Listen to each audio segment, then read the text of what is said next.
Ow!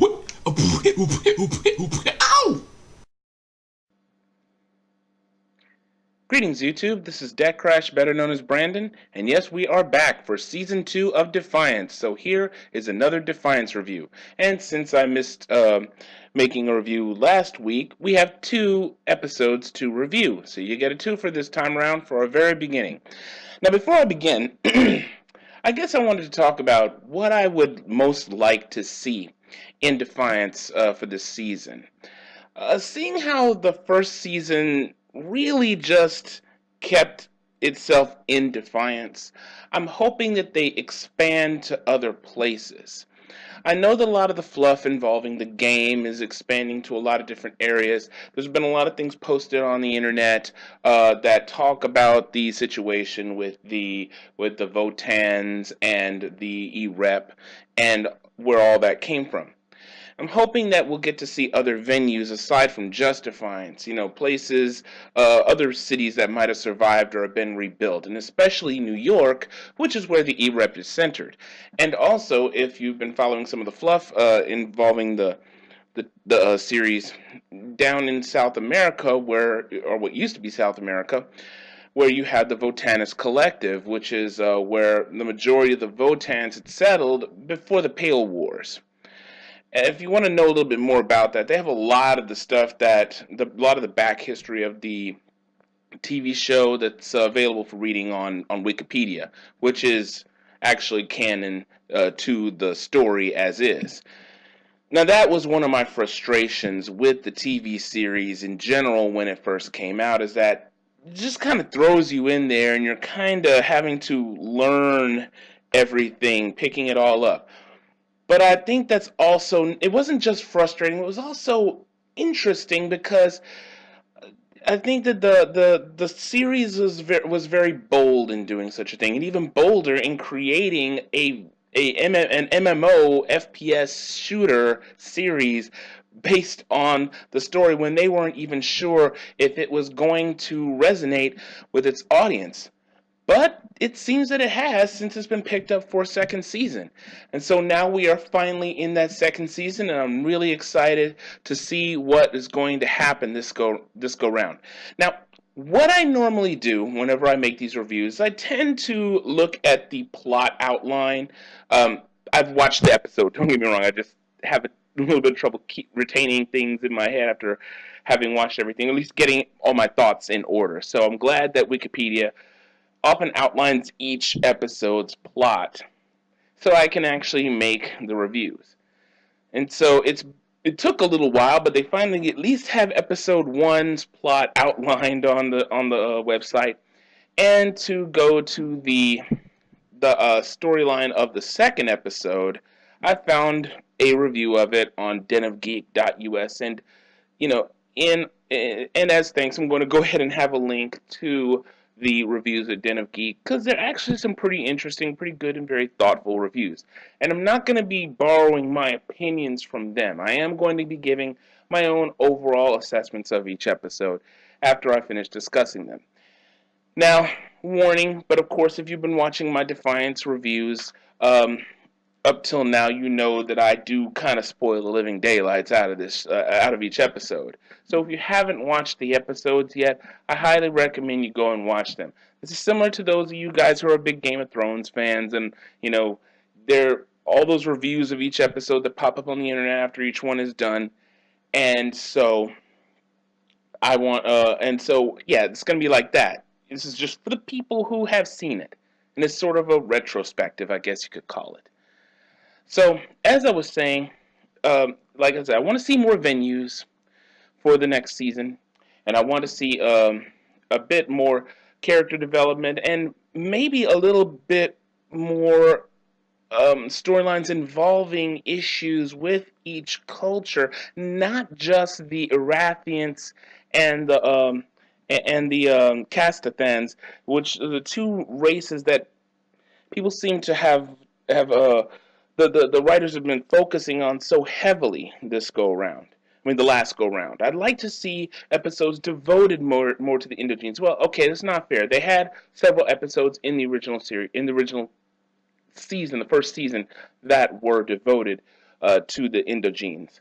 But there are also, of course, the Sensoth and the Liberata, which tend to take a back seat. Now, yeah, in the fluff, they tend to be more races that don't stand out in a crowd, despite the fact that the Sensoth look like gigantic orangutans. And, of course, the Volge will probably just be thrown in there every now and again if they need some sort of a threat. And then, of course, there's the Gulani, the energy-based race, which we have not seen as of yet. Hopefully we're going to see more of that in the next go-round. Now, that's pretty much what I'd like to see as the story goes on. So the last episode of the first season left us at quite a bit of a cliffhanger. And the beginning of this episode, called The Opposite of Hallelujah, that's the first episode of the new season, gives us a little rundown of the things that have happened that lead us to this present point. Of course, when we last left our intrepid heroes, we have what was his name for Nolan. Nolan was shot dead, and then Irissa makes some deal with some strange spirit being that for Nolan's life. And of course, we know that the mayor's sister was killed by Stama, was poisoned by her. So we are going to see what happens this go around. So as we begin the new episode, new season, we have Daytak, who was elected mayor, of course, is now thrown in prison because he murdered Colonel Marsh. And so they have this nice little prison camp for all the dissidents now that Defiance is being run by the E-Rep. And then so among these prisoners are Daytak and also Doc Ewell. Now, maybe my memory's a little bit fuzzy on this, but I can't seem to recall how she ended up getting imprisoned. But so right now her situation is just as bad as Daytak's. Now Daytak gets visits from Stama every once in a while, and of course Daytak and Stama make a very interesting couple. And maybe it's just a Castathan customs, but Stama visits Daytak from time to time and has been telling them the goings on with his business. And that was the whole deal, is that this is a year later and Daytak's like desperate to get out of the prison because he thinks his whole criminal empire is going to crumble. But Stama has been telling him, your son's been taking care of it. Which is kind of interesting because, yes, Alak has actually stepped into his father's footsteps and is running his businesses now. It's kind of like a son of the Godfather thing going around here. And I don't know if his wife is really knowing anything about this. I doubt that because of a conversation that they have in the next episode. I'll get to that later. But the interesting thing about Stama is her visits are partly to inform him that everything is fine. Of course, if you've seen Stama, she has such a falsely sweet demeanor that gives you the creeps. And all the while she's talking to Daytak, her hands are busy with other things. Yeah, I didn't need to see that. Ever. I'm going to leave it at that. So, anyway, it seems like Stama doesn't seem to care that her husband is in prison, and well, that kind of leads to other things. But back in Defiance, we learned that Amanda is now running the Need Want, her sister's business. The E-Rep is running, of course, I said E-Rep is running Defiance, and we have a guy named, I cannot remember his name right off the top of my head. Oh my gosh. Well, they have a new mayor who is not so much a lackey of the E-Rep. Now, before I go on, the E-Rep is actually not made out to be a villain in this particular setting. They're not evil, they're not necessarily good. They're doing an interesting thing where there's no one who's truly evil, no one who's truly good. Everyone's got their ulterior motives. Everyone's got the complex characters are really shining through in this episode. And by the way, the new mayor's name is Pottinger. Please excuse me, I was having trouble remembering his name. So, as I was saying, we have a mayor. We have this mayor who is part of the E-Rep named Pottinger, who is trying to put on a nice, friendly face for the E-Rep, and has been trying to woo Amanda into becoming his right-hand woman in running Defiance because, well, she knows the people, they respect her, yada yada yada, which is pretty good. But Amanda has been constantly turning him down.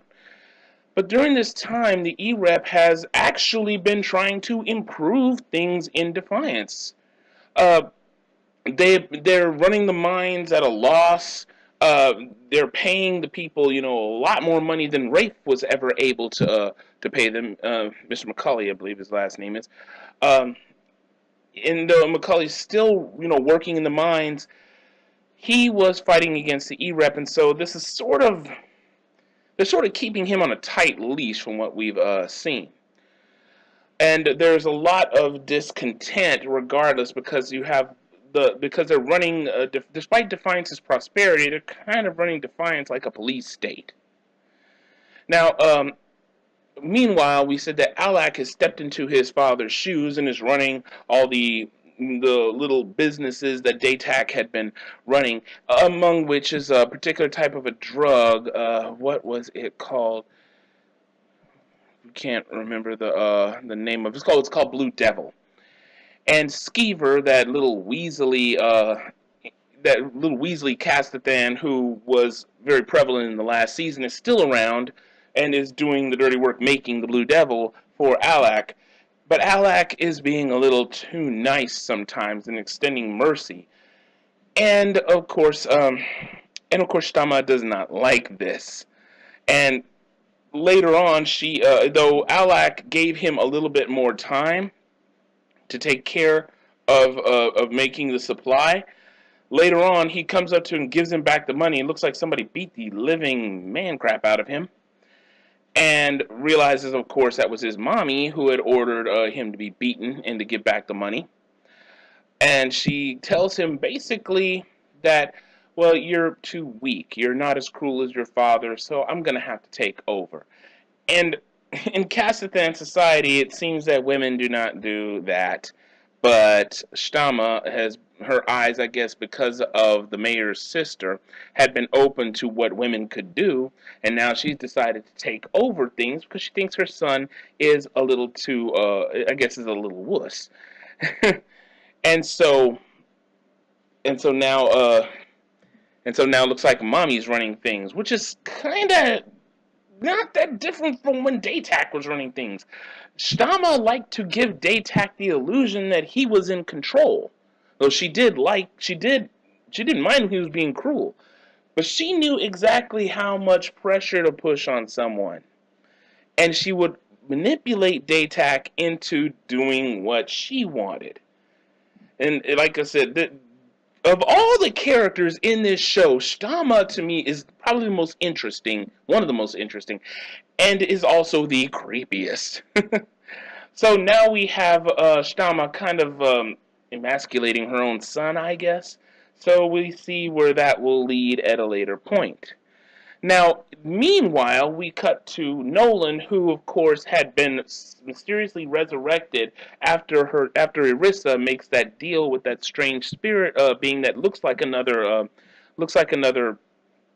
oh my god, Irathiant, and he's moving all over what was left of the U.S. trying to find her. Finally, tracks her down in what used to be Los Angeles.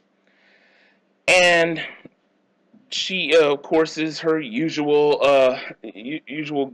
knife-wielding, crazy self, and helps to come to her father's rescue after Liberata, who seemed to owe him money, is about to gang beat him. But what Irissa is not telling him is that she is following the orders of the spirit being named Irzu. That was the one I was trying to talk about, who looks like the Irathiant, and is basically following her orders to kill whomever she says kill. So this Irzu being seems to be some sort of a god of death. And now though Nolan wants to just go on ahead, sell their vehicle, and get a boat to go to Antarctica, which they talked about in the first season. I guess Antarctica's been terraformed by the Votans to be accidentally terraformed, more than likely to be maybe some sort of tropical paradise. I don't know. But now they want to go and go to Antarctica and try to start a new life. But Irissa insists on going back to Defiance, so it is off to Defiance they go. And as a side note, what I was talking about, some of the discontent going on in Defiance, these two boys that started spray painting a sign, little side story with the Mayor Pottinger. He puts those boys in a prison coach and takes them out into Hellbug country, and his biomen are these big hulking, those big hulking blue guys. For those of you who haven't been watching the series, they're sort of genetically engineered soldiers who are now left without really much of a job after the Pale Wars. Drives them out into the middle of nowhere, which happens to be Hellbug country, and well, one of the boys survives while the other guy becomes lunch. And they realize what's been going on, and so the mayor is reasonably pissed and gets on Pottinger's case, and Pottinger pardons the boy, lets him go, and then finally Amanda decides to become his right-hand woman. So that's this first episode in the nutshell. Sorry if I've been rambling on a few things. On the whole, I think it was a very strong return to Defiance. I got to see other venues, other places that they really didn't focus on. You got a bit more of a feel for the situation in the world, where humans having to live alongside these aliens. They're not going anywhere. It was really cool seeing what was left of LA, seeing the Hollywood sign looking kind of broken, and like buildings looked like what used to be skyscrapers sank down in the water. It reminded me of that. It reminded me a little bit of how part of Tokyo looked in Neon Genesis Evangelion, or maybe how part of New York looked in AI. If you've ever seen that movie, a whole part of the city flooded over. It was really pretty. It was really pretty awesome, and so. It really gives you a much broader sense of the world. And also, it shows just how much has changed in Defiance. Oh, and by the way, yeah, Amanda doesn't know that her sister was poisoned. Now, whether or not she survived is still a big question. They haven't really found her body or anything like that. So I'm wondering if she's going to come back, or if that character truly has been axed. I haven't really found any kind of evidence either way. I still hold on to some hope that somehow or another that she survived Stamma's poison. But with each, like I said, really strong return to the series. They show Nolan still got it, because he's tracking down Irissa and following these members of that cult that had tormented her as a child. One of them was married and had a wife, and he goes and tracks. It was old Chicago, as a matter of fact. That was the other location. Tracks him down and shoots him right in front of his wife, and he's like, "Trust me, you're better off without him." And we're like, "Wow, that is cold." And so, yeah, Nolan's still, though, kind of the guy with a smiling face, the kind of person you don't want to cross. Somehow, Nolan reminds me a little bit of Spike Spiegel from Cowboy Bebop. And yes, I know I am piling on the anime references here. But, yeah, that's sort of kind of what he reminds me of. Though, in the next episode, we have a character that kind of describes him in another manner. I'll get to that in a second.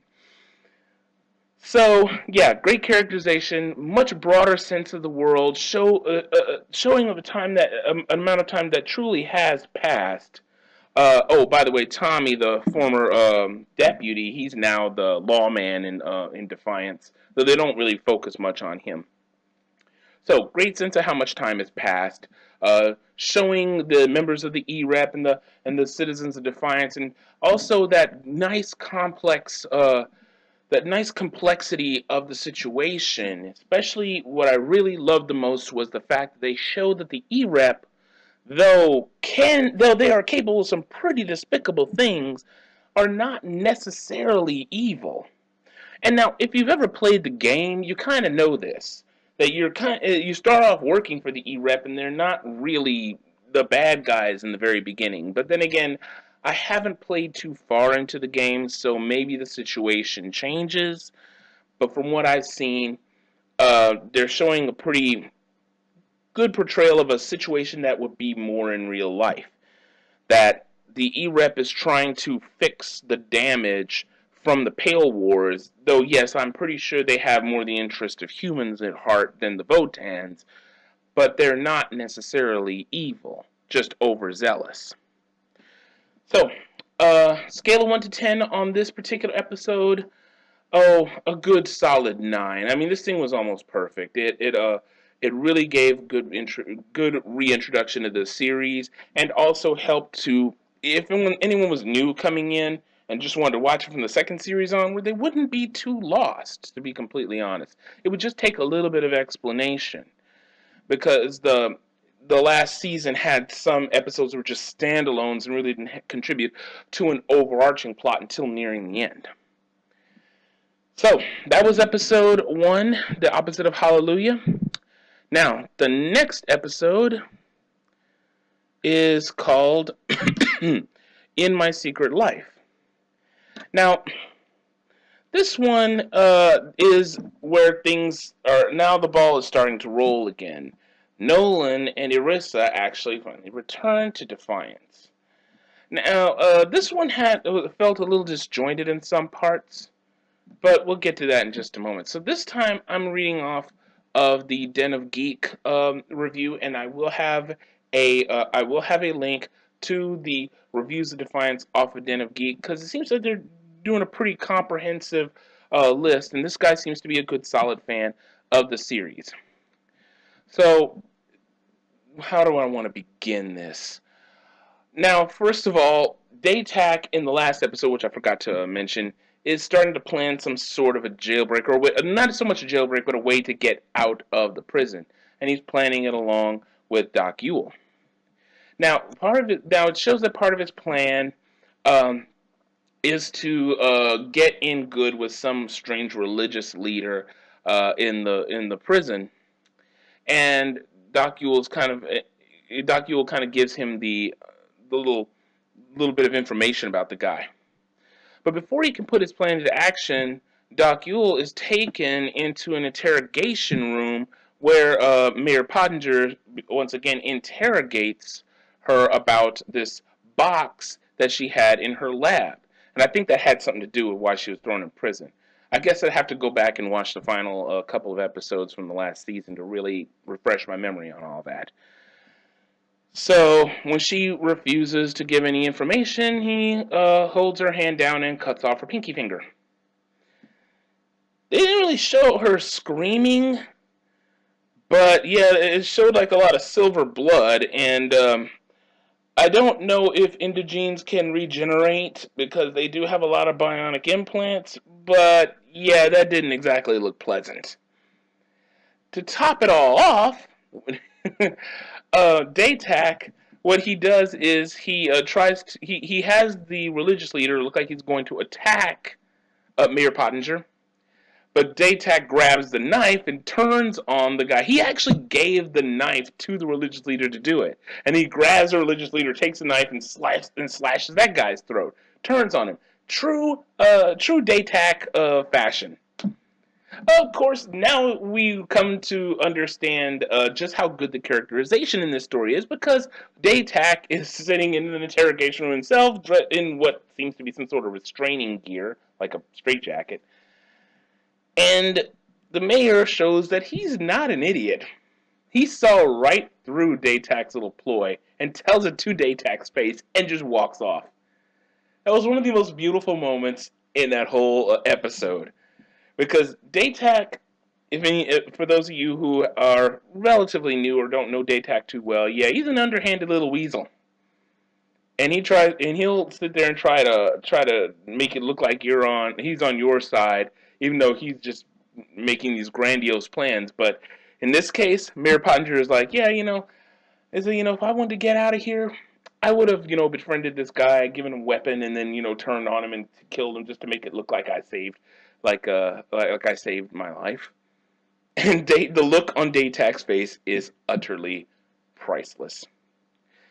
Now, still speaking of the Castathans, we go to Shtama, who is bathing in the tub along with Alak and his wife. Uh, Now, of course, Alak is none too happy about how Shtama is. It has seemed to have just taken the whole family business from him. And though Shtama is trying to make idle talk with her son and his wife, of course, we see that his wife has can see right through some of these issues here. And I'm sorry, I keep saying his wife, and the name is just completely, I'm drawing a complete blank on this. Please excuse me, everyone. I am very bad with names, though I try as hard as I can to try to remember them. So I'll probably have the name correct in the next review.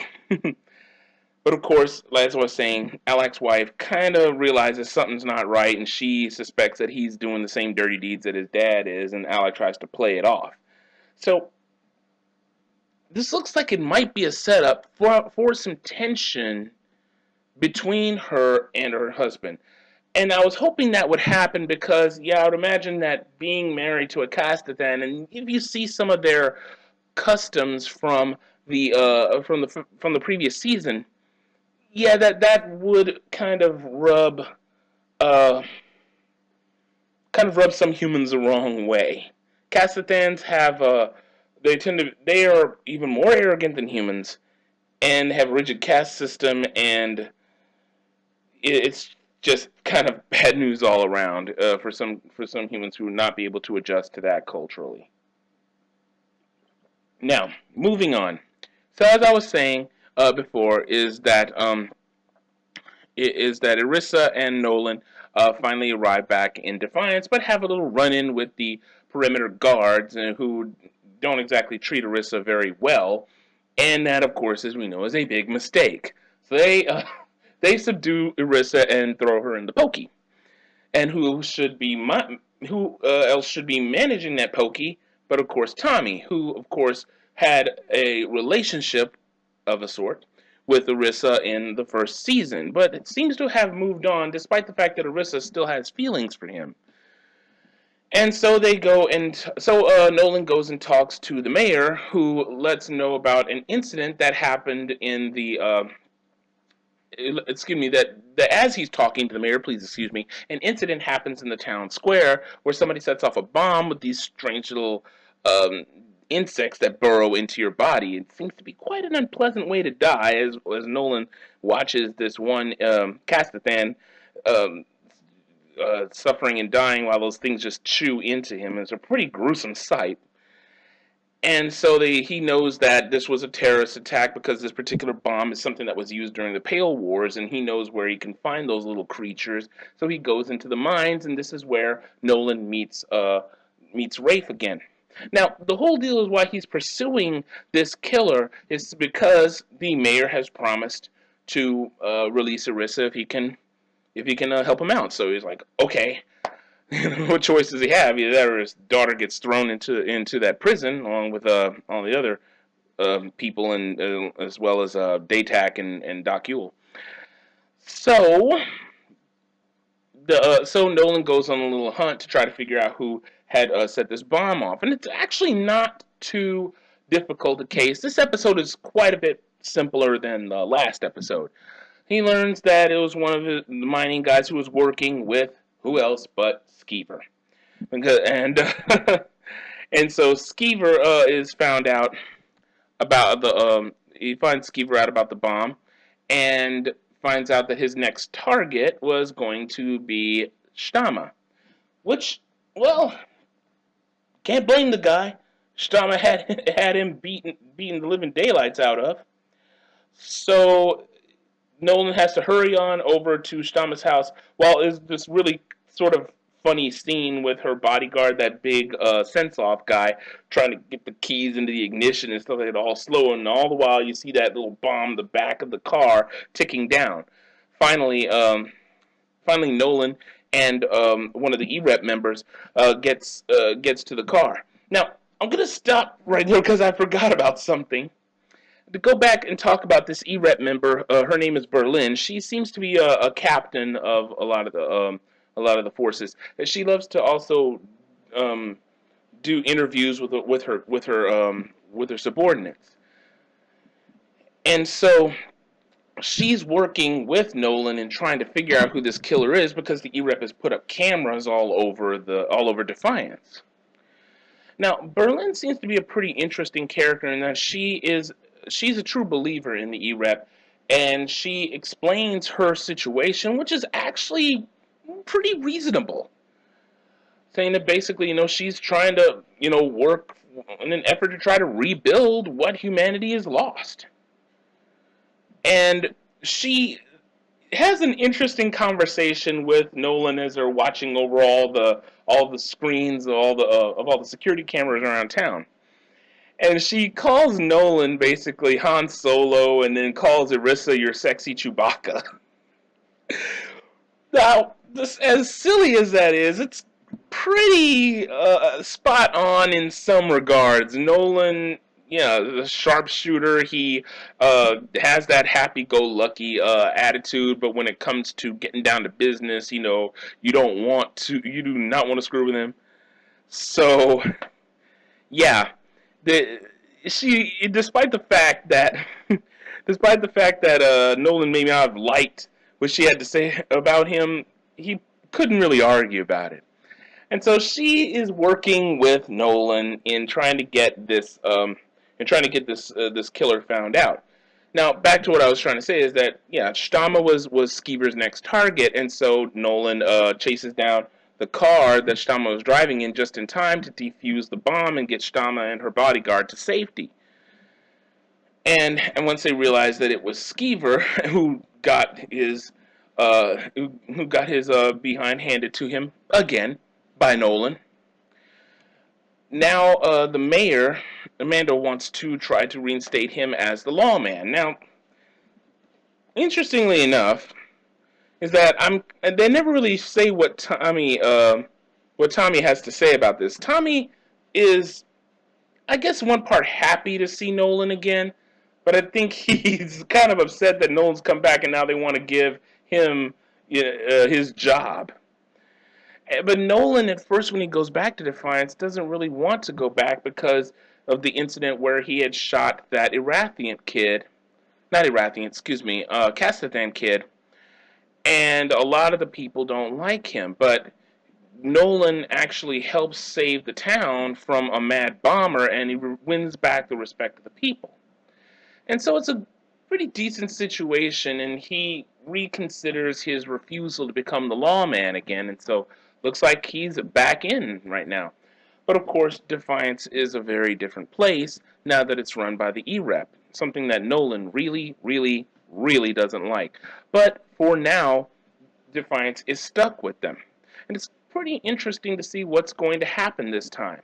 Now, now there's a little side thing where Irissa tries to rekindle things with Tommy, but at the end, we learn that Tommy is already in another relationship. He did tell her, while she was still in the jail cell, that he'd moved on, but Irissa, I guess, was not aware of exactly how much he'd moved on, because now it seems that he has a relationship with Berlin. So, this episode ends with Nolan getting with Amanda in the way that you can pretty much imagine, while creepy mayor has a camera mounted inside her private room in the Niwant and watching them doing it. Yeah, that's really creepy. And of course, Irissa seeing disappointment while she's seeing Tommy smooching on Berlin. But it still leaves you wondering what's going to happen next. Now, The writer of this review said he was kind of worried that this episode was going to be sort of a crime of the week thing. I'm hoping that's not going to be the case for the series. There are a lot of things that have been set up in the first episode and in this one that leads you to wonder what's going to happen next. Is Defiance's fate going to be now forever tied with the E-Rep? Is the E-Rep going to be ousted? Is something going to happen? There's still a lot of discontent. They hadn't really addressed that in this episode, but they have addressed the issues, of course, with the Tar family, and this is where Rafe was telling Nolan about the situation with the mines and how the E-Rep has been running it. And then he doesn't particularly like that situation, but really can't do anything about it. So you kind of wonder, are they ever going to go home again? Yes, Defiance has been prosperous with the addition of the E-Rep, but at what price? So there's a lot to be seen in this episode. We have not really expanded on Irissa's involvement with this Irzu being, but there's a lot more, of course, to be seen in this season, and hopefully they're going to address some of these issues. And so, scale of 1 to 10 for this episode, I give it a solid 7. It still portrayed things pretty strongly and spot on, but I don't know. It felt like it was missing something. Maybe it was just, to me, going back a little too deeply into the formula of the first season. Though it was still a great episode. And, of course, well, although a lot of guys are probably going to like those bathing scenes with the cast of fans, I'm not all that into it. But then again, I'm 36, and so that's really not that big a deal to me.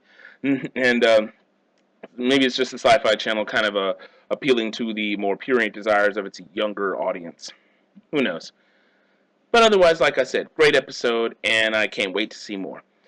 And so that is it. The first 2 episodes of Season 2 of Defiance. Look forward to more episode reviews as each episode comes out. If you have any questions or comments, please do leave them down below in the comment section. As always, keep it civil. And thank you very much once again for listening. And again, this is DecKrash, better known as Brandon. And as always, stay lucky and stay blessed. Take care.